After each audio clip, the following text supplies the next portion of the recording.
karena tidak ada lagi perang setelah itu. Dan siapa yang syahid dalam perang itu, kata Rasul, umat beliau terbagi menjadi 3. Sepertiga murtad, lari yang tadi, nggak mau ikut perang. Sepertiga lainnya syuhada, dan mereka syuhada terbaik di muka bumi di akhir zaman. Dan sepertiganya manusia-manusia beriman yang sangat kuat imannya, yang tidak akan bisa dimurtadkan dan tidak akan pernah berubah, tidak akan pernah ada yang mampu membuat mereka tersesat selama-lamanya. Dan mereka sepertiga yang tersisa itu hidup bersama Imam Mahdi. Barulah nanti mereka akan berhadapan dengan Dajjal.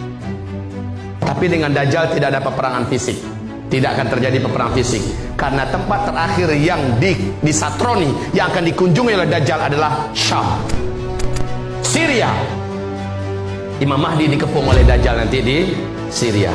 Orang-orang beriman terkepung dalam sebuah masjid, kata Rasul, yang di masjid itu ada menara putihnya, dan di menara putih itulah di waktu subuh Nabi Isa Allah turunkan. Dan subhanallah, masjid itu sekarang sudah ada.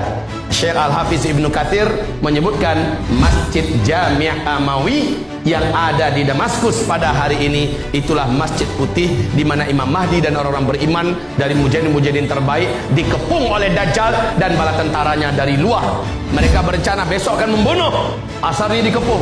Pada waktu malam Imam Mahdi dan orang beriman bersiap-siap menyerahkan diri kepada Allah. Tetapi pada waktu subuhnya Nabi Isa Allah turunkan, dan yang sanggup menghancurkan Dajjal cuma Nabi Isa. Selesai zikir pagi, selesai matahari terbit, sholat sunat syuruk, maka Nabi Isa bergerak menuju gerbang. Sementara Dajjal dari luar sudah bergerak ke gerbang pula, ingin menghancurkan gerbang dan menghabisi Imam Mahdi dan orang beriman di dalam. Dajjal nggak nyadar kalau ternyata Nabi Isa juga sudah hadir.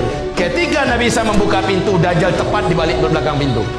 Ya, maka Dajjal menatap, Yazub, langsung meleleh badan Dajjal, meleleh, dan Dajjal menjerit kesakitan. Demi Allah, kata Rasul, kalau Dajjal bertahan saat itu, berdiri di tempatnya, dia akan menjadi cairan yang menggenang di lantai. Dan Dajjal dengan sisa kesaktian dan kekuatannya lari. Tapi Nabi Isa diberi oleh Allah di atas Dajjal kemampuannya. Nabi Isa udah nunggu di situ. Mau kemana coy? Kemana saja Dajjal pergi sudah ditunggu oleh Nabi Isa. Terakhir, karena jadwal kematian Dajjal sudah dibocorkan oleh malaikat maut kepada Nabi Isa bahwa dia matinya nanti di pintu Lut di Palestina, maka Nabi Isa sudah menunggu di depan pintu Lut. Saat Dajjal muncul di situ, langsung dihunjamkan senjata yang ada di tangan Nabi Isa. Matilah Dajjal. Kamu akan dengar nanti, kata Rasulullah, di Baitul Maqdis di akhir zaman dimerdekakan kembali dan digaungkan khilafah Islamnya.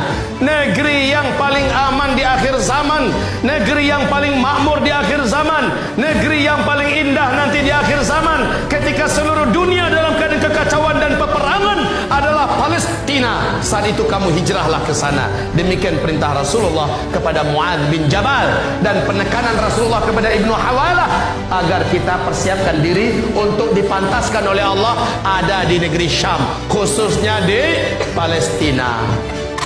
Demi Allah, hamba Allah yang berbicara, berdoa dan berharap, semoga yang mendengar juga berdoa dan berharap agar diberi oleh Allah kelayakan dan kepantasan layak menginjakkan kaki ini di tanah mubarakah Syam. Amin ya rabbal alamin.